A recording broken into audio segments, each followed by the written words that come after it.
계엄령, 듣기만 해도 무섭죠. 거리에 탱크가 돌아다니고 군인들이 문을 두드리는 모습이 떠오를 겁니다. 정말 그렇게 극적인 걸까요? 그럴 수도 있죠. 하지만 계엄령은 정부가 극단적인 상황에서 사용해야 하는 필요한 도구이기도 합니다.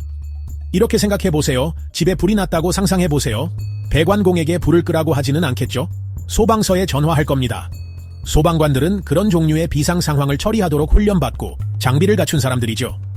국가가 일반 경찰과 법원이 감당할 수 없을 정도로 심각한 위기에 직면했을 때 계엄령이 선포될 수 있습니다.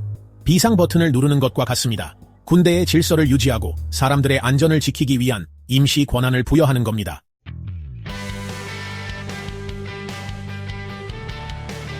그렇다면 국가는 언제 계엄령을 선포해야 할까요? 주차 위반이나 술집 싸움을 해결하는 것과는 다릅니다. 사회의 근간을 위협하는 심각한 상황에 대한 이야기입니다.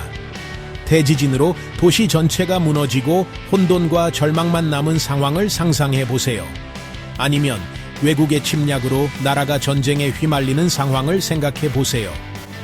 경찰력이 감당할 수 없고 병원이나 통신망 같은 기본 서비스가 마비되었을 때 군대가 질서 회복을 위해 투입될 수 있습니다.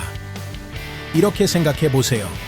큰 위기 상황에서는 혼돈을 정리하고 구호품을 배분하고 약탈과 폭력을 막아줄 누군가가 필요합니다. 엄격한 지휘 체계와 병참 전문 지식을 갖춘 군대는 종종 이러한 임무를 처리하는 데 가장 적합합니다. 국가가 치유하고 재건할 수 있도록 질서를 회복하는 것이 목표입니다.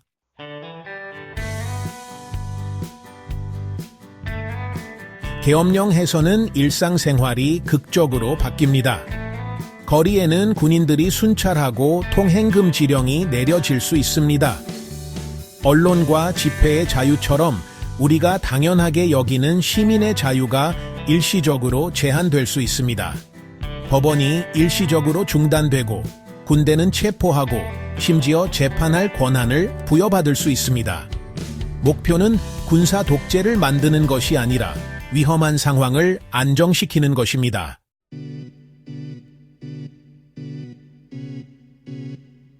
계엄령 선포는 일반 커피와 디카페인 커피 중 하나를 선택하는 것과는 다릅니다. 중대한 문제이며 상황의 심각성에 따라 여러 단계가 있습니다. 흔히 제한적 계엄령 또는 비상사태라고 하는 첫 번째 단계는 소화기를 든 소방관 몇 명을 부르는 것과 같습니다. 경찰의 보안 업무를 지원하기 위해 군대를 배치하고 통행금 지령을 내리고 영향을 받는 지역의 이동을 제한하는 것이 포함될 수 있습니다. 그 다음 도시의 모든 소방차를 부르는 것과 같은 절대 계엄령이 있습니다. 이는 민간 당국이 완전히 통제력을 잃은 상황에 대비한 가장 극단적인 형태입니다. 선포되는 계엄령의 유형은 특정 위기와 질서 회복에 필요한 정부의 평가에 따라 달라집니다.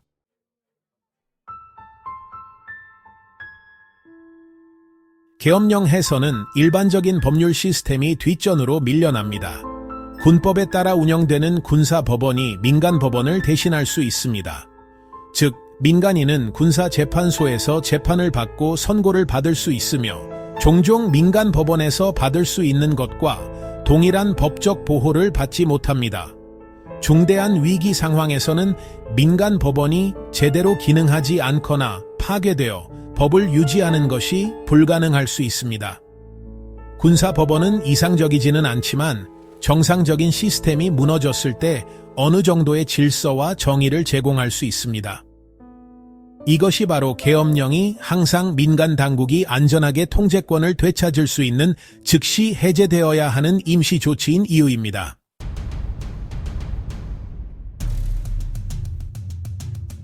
계엄령 선포는 배달 음식을 주문하는 것과 같지 않습니다. 엄청난 영향을 미치는 중대한 결정이며 가볍게 여겨지지 않습니다. 대부분의 민주주의 국가에서 계엄령을 선포할 권한은 국가 원수에게 있습니다. 하지만 이 권한은 절대적이지 않습니다. 일반적으로 남용을 방지하기 위해 견제와 균형의 대상이 됩니다. 이러한 과감한 조치가 진정으로 필요하고 국가의 최선의 이익에 부합하는지 확인하기 위해 토론과 투표를 거치는 철저한 절차를 거칩니다.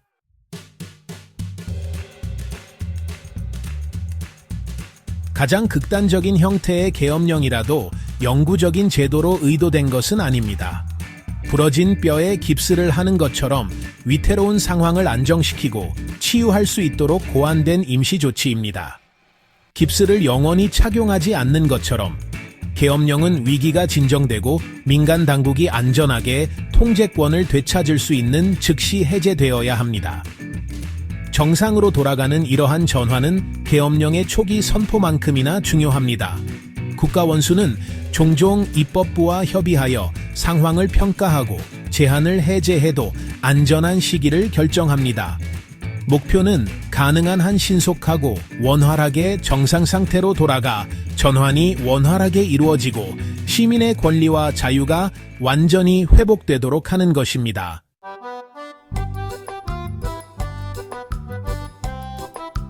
이론적으로 계엄령을 이해하는 것과 모든 복잡성과 논란을 포함한 실제 적용을 살펴보는 것은 완전히 다른 문제입니다. 역사는 계엄령이 선포된 사례로 가득 차 있으며 일부는 정당화되고 다른 일부는 매우 우려스럽습니다. 주목할 만한 한 가지 예는 진주만 공습 이후 제2차 세계대전 중 하와이의 계엄령이 선포된 것입니다. 직접적이고 즉각적인 위협에 직면한 미국 정부는 계엄령을 선포했고 이는 3년 넘게 유지되었습니다. 이 기간 동안 시민의 자유가 제한되고 일본계 미국인이 억류되었지만 전시의 계엄령의 필요성도 보여주었습니다. 그러나 역사는 또한 경고의 교훈을 제공합니다.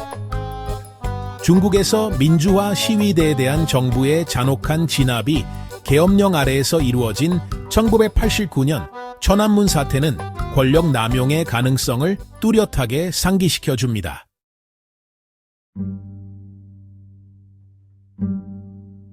이러한 역사적 사례는 계엄령을 평가할 때 맥락의 중요성을 강조합니다. 한 상황에서 필요하고 정당화될 수 있는 것이 다른 상황에서는 심각한 권력 남용이 될 수 있습니다. 선포를 둘러싼 구체적인 상황, 위협의 심각성, 정부의 의도, 군 통치 기간 등은 계엄령이 적절한 대응인지 판단하는 데 중요한 역할을 합니다. 사회에 남겨진 상처, 정부에 대한 신뢰의 침식, 미래의 남용 가능성은 여러 세대 동안 지속될 수 있습니다. 이것이 바로 계엄령 선포 결정을 결코 가볍게 여겨서는 안 되는 이유입니다. 과거로부터 교훈을 얻어 현재의 복잡성을 헤쳐나가고 미래의 자유를 보호하는 것입니다.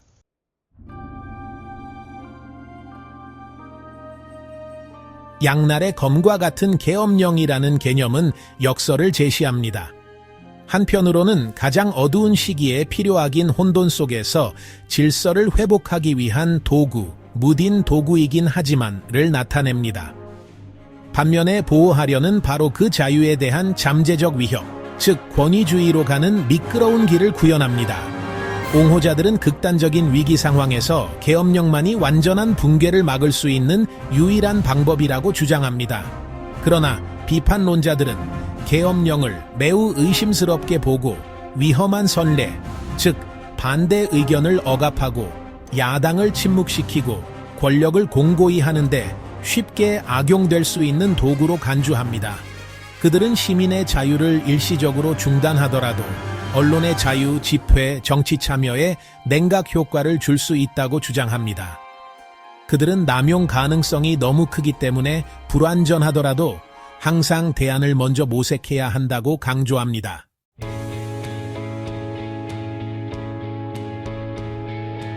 계엄령은 질서와 자유, 안보와 자유 사이의 미묘한 균형을 극명하게 상기시켜주는 격렬한 논쟁의 주제로 남아 있습니다. 두려움과 안심을 동시에 불러일으키는 개념, 즉 큰 선과 큰 해를 끼칠 가능성이 있는 필요악입니다. 계엄령의 복잡성, 역사적 맥락, 법적 파급 효과, 윤리적 함의를 이해하는 것은 모든 정보에 입각한 시민에게 필수적입니다. 어려운 질문을 던지고 가정의 의문을 제기하고 권력의 한계와 자유 보존에 대한 사려 깊은 대화에 참여하는 것입니다. 정보에 입각한 토론, 신중한 고려, 건전한 회의론을 통해서만 계엄령의 복잡성을 헤쳐나가고 최후의 수단으로 드물게, 신중하게, 항상 더 큰 이익을 위해 사용되도록 할 수 있습니다.